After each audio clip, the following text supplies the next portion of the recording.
It's time for another closer look at a key Kentucky Derby contender.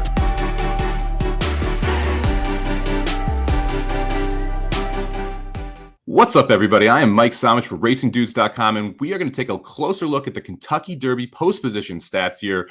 The Kentucky Derby draw, and obviously the race this Saturday. When I was doing this research, it was interesting to me. I mean, we have a little bit of a small sample size, 92 races for the inside post, just down to 17 for the 20 post, but a couple things did jump out at me once I really dug down into some of the information. So let's start by taking a peek specifically here at the post position stats and which ones have fared the best, just from a win percentage and an in the money percentage rate. Number one spot is the 5-hole, actually, with 10 winners in 92 races, clicking off at right around 11% to win and 24% in the money. The next one up here is going to be the 10-post, 9 winners and 85 starts, right around 10.5% from a win rate, and the best in the money rate, which is kind of surprising to me, at almost 28 or just over 28%, with 24 horses hitting the board out of 85 starters. The 15 post is kind of an anomaly. So the 15 post has produced 6 winners out of 60 starters.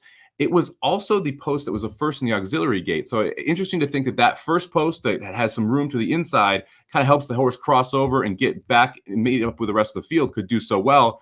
And ironically, the horse on the last one, the 14 post, the last in the main gate, was being scrunched by those outside horses, just a 2% or just about 3% win rate. One thing that I do think is interesting about that 15 post, you have 6 winners, but only 9 horses have hit the board. If you look at a lot of these stats, the general ratio is about 3 times in the money percentage versus the win percentage. The 16 post has a 10% win rate, a 15% in the money rate. So if the horse hasn't won, you only have 3 horses hitting the board out of 54 starters that haven't won, which I thought was interesting and awfully low there.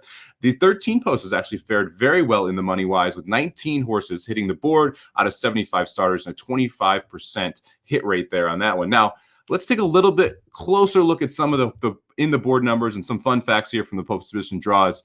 The 1 through 4 are very bad. I didn't realize how poorly these horses have done, but since you've seen the bigger fields, it's getting harder and harder to hit the board from those inside posts. The last time the 1 hole produced a horse in the top 3 was looking at Lee in 2017. The 2, 3, and 4, respectively, has been 2013, 2013, and 2014. So interesting to note that 2013 is when we went to the point system, and you've seen these horses not fare nearly as well since we kind of switched over to the 20-horse fields in the point system. So the 1 through 4 are all pretty bad draws when you're looking at playing the trifecta or even the superfecta, and definitely horses on top. The 17 through 20 are even worse, though. I mean, this jumped out at me. I mean, obviously, again, small sample size here. We're talking 43 starters for the 17 post and 17 starters for the 20. So not a ton of sample size here, but when you really dive into it, the 17's never produced a winner. The 18 has produced 1 horse to cross the finish line first. Obviously, Country House was DQ'd into a win. The 19, single winner. 20, a single winner. The last time the 19 or 20 hit the board was those single winners. They've only produced 2 horses hitting the trifecta, respectively, out of each of those posts. So the 17, 18, 19, and 20 are just as bad as those 1 through 4. And I don't think get dunked on enough here for just how terrible they are. Obviously, the 17 gets quite a bit of hate. 0 for 43 right now from that 17 post. So I'm probably going to avoid those 17 through 20 horses unless I think it's like a transcendent horse. If you look at who it was that was able to get the job done there, you had Big Brown winning from the 20 post. He's the only horse who's done that in the last to hit the board. That was 2008. Obviously, Big Brown was a monster horse. I'll have another. 2012 was the 19 post. And again, another legendary horse there.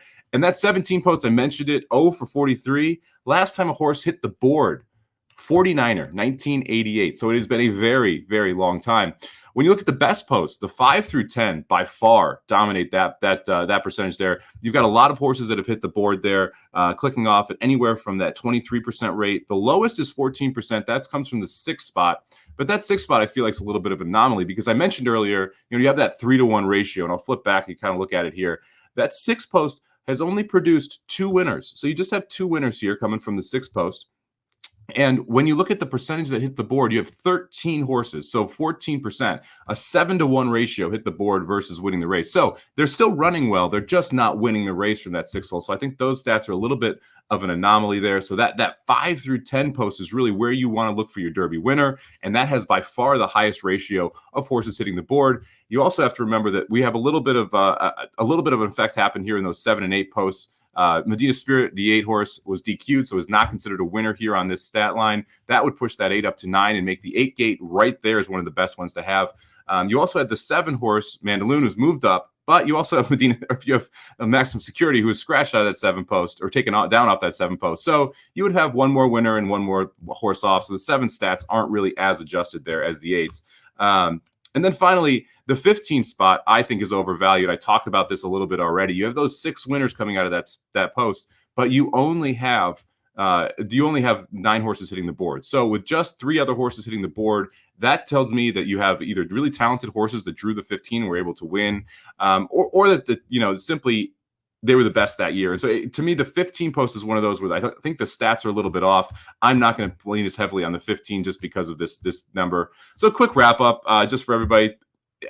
In my mind, if you're looking at post positions that you want to draw, those 5 through 10 post positions are really key. 1 through 4 are not good, even hitting the board wise. And then that 17 through 20 are really difficult unless you are the best horse in the field. So I'm going to most likely avoid those 17 through 20 unless one of the top contenders draws there. And even so, I'm going to demand some value if I'm going to put that horse in the try and on top. It's going to be very difficult for me to do, specifically since I don't think there is a wild standout this year in the Kentucky Derby. Make sure you check out racingdudes.com YouTube page. Subscribe below for more videos like this. We'll have the live draw here on Monday, and then we'll have live shows leading up to the Kentucky Derby on Saturday. This has been a presentation of racingdudes.com, your destination for all things horse racing and sports betting.